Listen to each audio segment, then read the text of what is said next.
So, Shiv, my question is about going back to 2011 elections. Like until then, BJP had barely any footing in West Bengal. Since you mentioned about the Jungle Mahal region, this is where the BJP had its like first footing. But also in areas like, for example, Purulia, Jhargram, Vishnupur, which is area which is bordering Jharkhand, and this is when BJP was in power in Jharkhand, and it kind of tried telling people that I'll get this is the kind of development if BJP is brought into power, West Bengal will also get. Was that one of the major reason why BJP was able to make inroads in these areas in West Bengal? Now, the politics in Jharkhand and West Bengal is very different. Jharkhand now has a opposition party; it's ruled by JMM. But what has happened over the years is that we, in the earlier session, we talked about how from 2019, where the BJP peaked in these areas, and in 2021 it lost in these areas. These 5 years, it has consolidated its presence in these bordering districts of Purulia, Jhargram, and others. Now, Purulia and Jhargram, most of the seats BJP is leading. BJP is leading in most of the seats in Paschim Midnapur. Now, these areas are where earlier bastions of the left, and then Trinamool met.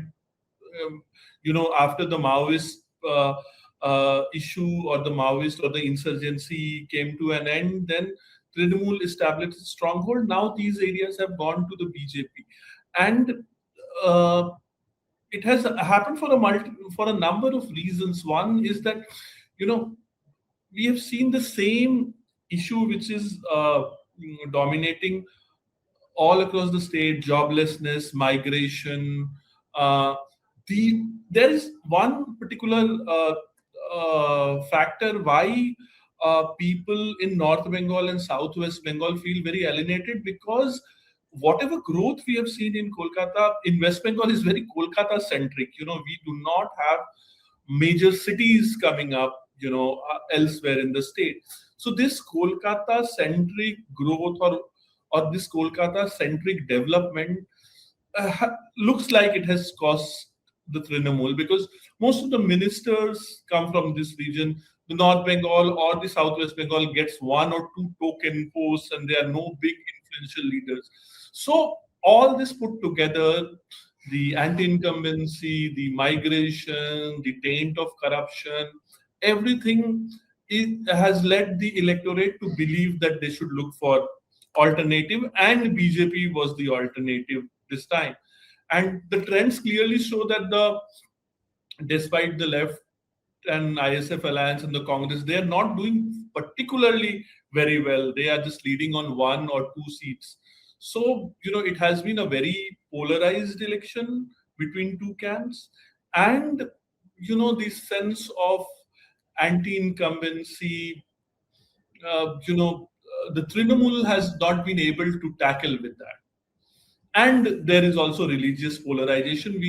One clear example as to how polarization was growing has been the Ram Navami rallies, and Shravana can elaborate more on that.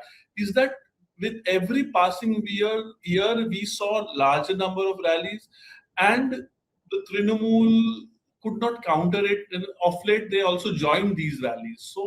So now Trinamool leaders are themselves organizing these Ram Navami rallies, and this soft Hindutva pitch of Trinamool of constructing temples and all that has not been, has not worked in its favor.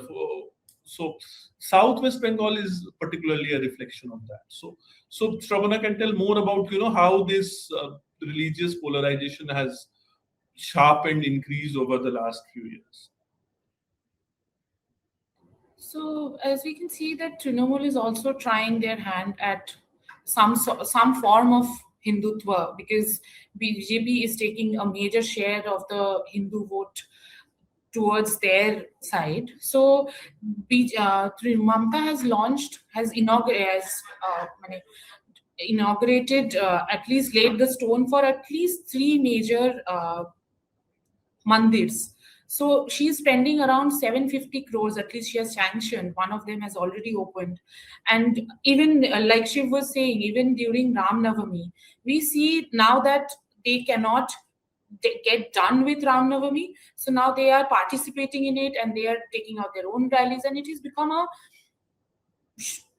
show of how much Hindu every stakeholder is. So Trinamool Congress, senior Trinamool Congress leaders are dressing up in the same orange color and getting out on the road, doing the same Ram Navami celebrations that they had once probably not agreed by, but now they cannot really do away with the sentiment that there is a religious polarization happening, and they are playing into it now.